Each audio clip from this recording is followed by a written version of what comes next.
शांति। आज 22 फरवरी साकार मुरली में एक ओमकार गरीब निवास परमपिता परमात्मा की मुख्य बातें। फर्स्ट पॉइंट, बाबा आत्मा और परमात्मा के बारे में बता रहे हैं। आत्मा और परमात्मा में कुछ बातें सिमिलर है, समान है। जैसे कि आत्मा इन आँखों से देखने में नहीं आती है, इनकॉग्निटो है, माना गुप्त है। और परमात्मा भी इन आँखों से देखने में नहीं आती, इनकॉग्निटो है। आत्मा निराकार है, परमात्मा भी निराकार है। आत्माओं की निराकारी दुनिया है और वहाँ परमात्मा भी रहते हैं, परे ते परे रहने वाला परम आत्मा। तो ये हो गया सिमिलरिटी। और आत्मा जब इस शरीर से टॉकी हुई है, इसलिए कहा जाता है आत्मा गुप्त है। जब आत्मा शरीर में रहती है तब आत्मा गुप्त है और टॉके भी तभी बनते हैं। और परमात्मा भी जब ब्रह्मतन में आते हैं तो ब्रह्मतन द्वारा बात करते हैं, तो तभी परमात्मा भी टॉकी होते हैं। और अंतर क्या है, डिफरेंस क्या है? आत्मा गर्भ जेल में आते हैं, लेकिन बाबा कहते हैं मैं गर्भ जेल में नहीं आता। एक्चुअली आत्मा गर्भ महल में भी आते हैं सत्युग त्रेता में, परमात्मा वहाँ भी नहीं आते। तो परमात्मा ना गर्भ जेल में आते हैं ना गर्भ महल में आते हैं। तो आत्मा का नाम बदलता है शरीर अनुसार, लेकिन परमात्मा का नाम बदलता नहीं है। मुझे तो शिव ही कहते हैं। और आत्मा किसी का पिता नहीं है, आत्माएं सभी भाई भाई है, लेकिन परमात्मा सब आत्माओं का बाप है। और आत्मा इस शरीर में गुप्त है और इस शरीर द्वारा कर्म करती है, लेकिन परमात्मा का कार्य भी गुप्त है। तो इस तरीके से बाबा आत्मा परमात्मा के विषय में बता रहे हैं। सेकंड पॉइंट है स्वयं के बारे में, परमात्मा के बारे में बाबा क्या बता रहे हैं। सरदार लोग भी समझते हैं एक ओमकार परमपिता परमात्मा बाप है, वह बरोबर मनुष्य से देवता बनाने वाला है।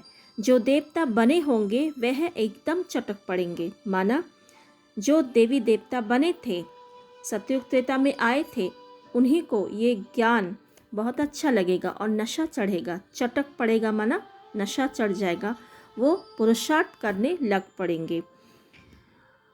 कृष्ण की आत्मा ने 84 जन्म लिए हैं, उनके बहुत जन्मों के अंत का यह अंतिम जन्म है।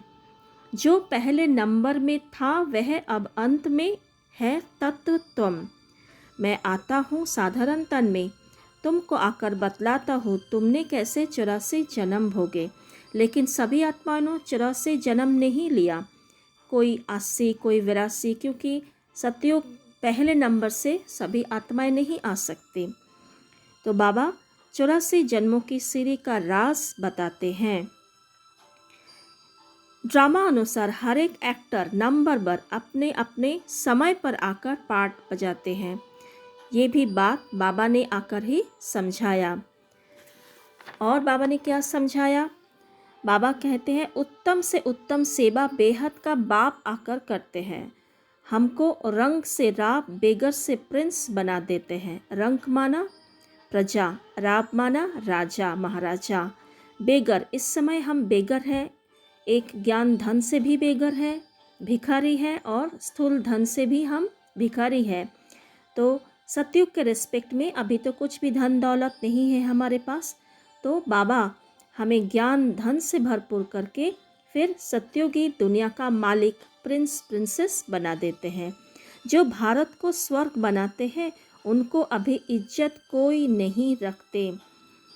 तो इस समय भारत का जो हालत है, सतयुग में ऐसा नहीं था। बाबा कहते हैं शिव जयंती मनाते हैं, परंतु यह नहीं जानते यह वह कब आया था। लक्ष्मी नारायण का राज्य था, यह भी कोई नहीं जानते।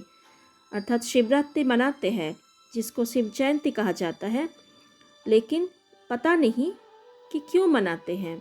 बाबा ने आकर क्या कर्तव्य किया ये किसी को कुछ भी नहीं मालूम। वह कैसे आया, अर्थात परमात्मा कैसे आया, वह आकर किया, कुछ भी नहीं जानते क्या किया। इसको कहा जाता है ब्लाइंड फेथ, अंध श्रद्धा। ये भी पता नहीं है कि हमारा धर्म कौन सा है, कब स्थापन हुआ। लेकिन और धर्म वाले जैसे बुद्ध, इस्लाम, उन सभी के बारे में सबको पता है, तिथि तारीख भी मालूम है।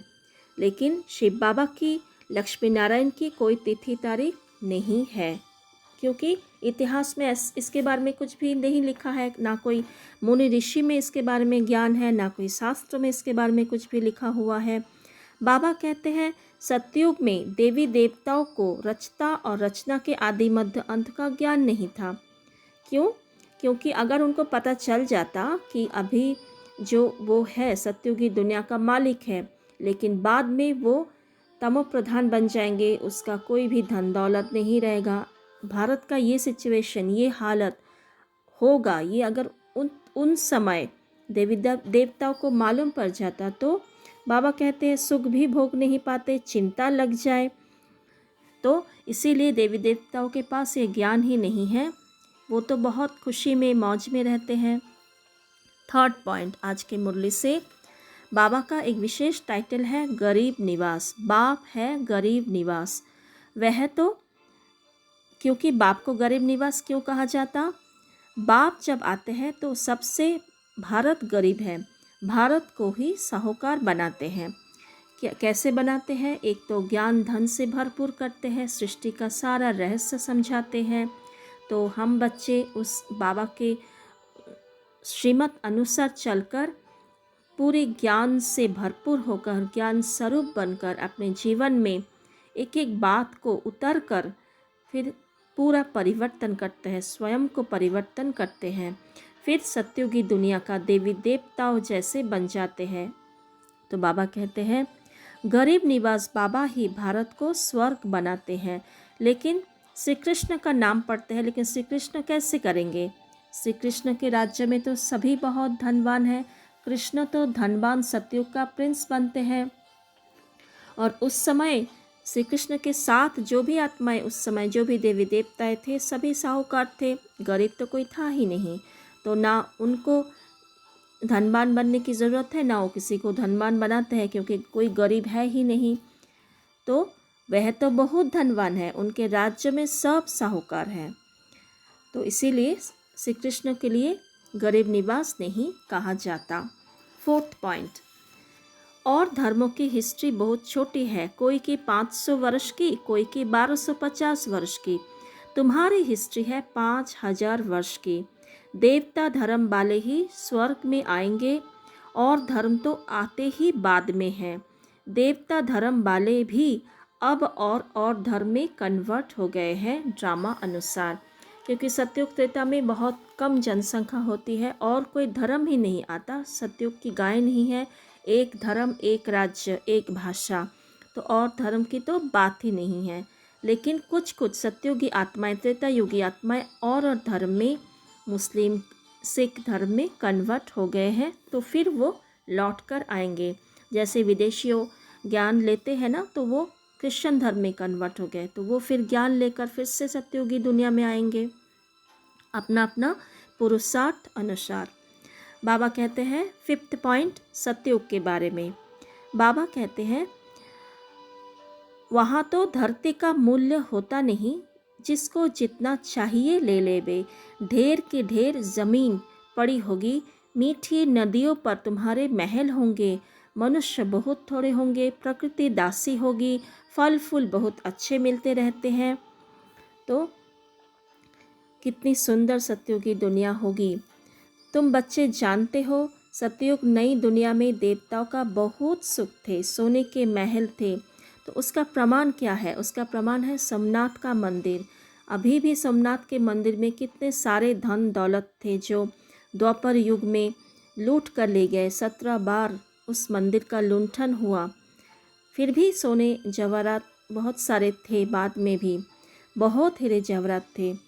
तो बाबा कहते हैं बुद्ध आदि के कोई हीरे जवाहरातों के महल थोड़े ही होंगे, क्योंकि उस समय तो इतना द्वापर युग में तो सोने हीरे इतना नहीं होगा, इसीलिए सोने हीरे का महल भी नहीं होगा।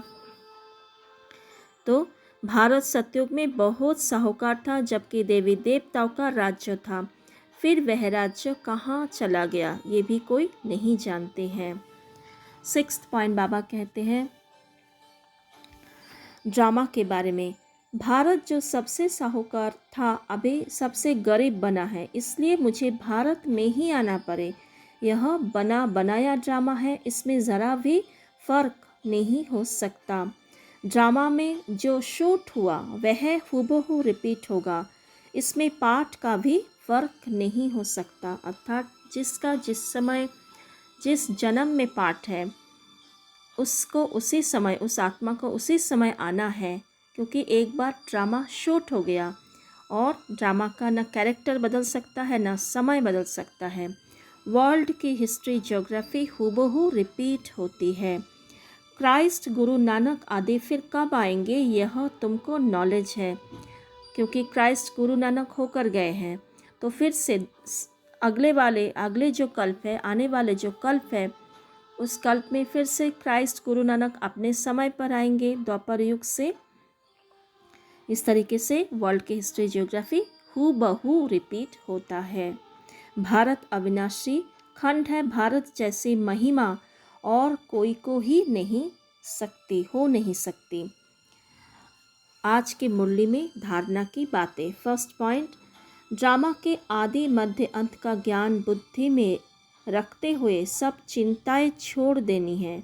सेकंड पॉइंट, एक सतो प्रधान बनने की चिंता रखनी है। थर्ड पॉइंट, गरीब निवास बाबा भारत को गरीब से साहूकार बनाने आए हैं, उनका पूरा पूरा मददगार बनना है। फोर्थ पॉइंट, अपनी नई दुनिया को याद कर सदा खुशी में रहना है। आज का वरदान, एक साथ 3 रूपों से सेवा करने वाले मास्टर त्रिमूर्ति भव। अर्थात बाबा का 3 रूप इस समय, बाबा का पाठ, परमपिता परमात्मा सभी आत्माओं का बाप के हिसाब से शिक्षक, ज्ञान देने वाला, ज्ञान दाता, ज्ञान सागर शिक्षक के रूप में पाठ बजा रहे हैं, और वरदाता सद्गुरु के रूप में भी हम बच्चों के सेवा कर रहे हैं। तो ऐसे ही हमें भी तीनों रूपों में, अर्थात मन से, वाणी से, कर्म से, तीनों रूपों में हमें एक साथ पाठ बजाना है मास्टर त्रिमूर्ति बनकर, क्योंकि बाबा का टाइटल है त्रिमूर्ति, ब्रह्मा विष्णु शंकर का रचयिता, और इसीलिए हमारा टाइटल भी है मास्टर त्रिमूर्ति। तो जो इस तरीके से सेवा करेंगे वही है विश्व कल्याणी, अर्थात वही विश्व कल्याण कर सकते हैं, क्योंकि इतने बड़े विश्व का कल्याण करना है। सबसे बड़ा विश्व का कल्याण करने के लिए एक ही समय पर तीनों रूपों में सेवा करना होगा, तो तभी ये सेवा सफल होगी और सेवा का कार्य भी समाप्त हो सकता है। आज का स्लोगन, ऊंच ब्राह्मण वह है जो अपनी शक्ति से बुरे को अच्छे में बदल दे। ओम शांति। आज हम परम धाम में मास्टर त्रिमूर्ति बनकर सभी आत्माओं को शक्तियों का, गुणों का दान करेंगे। तो स्वयं को फील करें अनादि स्वरूप में, निराकारी मूल वतन में मैं आत्मा अति तेजस्वी ज्योतिर्बिंदु स्वरूप में हूँ। सर्वशक्तिमान बाप के साथ बीज रूप परमात्मा एक ओमकार के साथ मैं मास्टर त्रिमूर्ति हूँ। देखिए मन की आंखों से करोड़ों करोड़ों आत्माओं को परम धाम घर में, आत्माओं के घर में चमकते हुए सितारे के रूप में स्वयं ज्ञान सागर पवित्रता के सूर्य से अथाह किरणें, गोल्डन रेड लाइट चारों ओर फैल रहे हैं। हर एक आत्मा, हर एक पत्ते में प्रवेश कर सभी को ज्ञान, पवित्रता, सुख, शांति, प्रेम, आनंद, शक्तियों का अनुभव हो रहे हैं। सभी आत्माएं भरपूर हो रहे हैं, संपन्न हो रहे हैं, परम शांति में, सुख में, परमात्मा के साथ आनंद में स्थित है। बेहद के पिता से बेहद के वर्षा ले रहे हैं,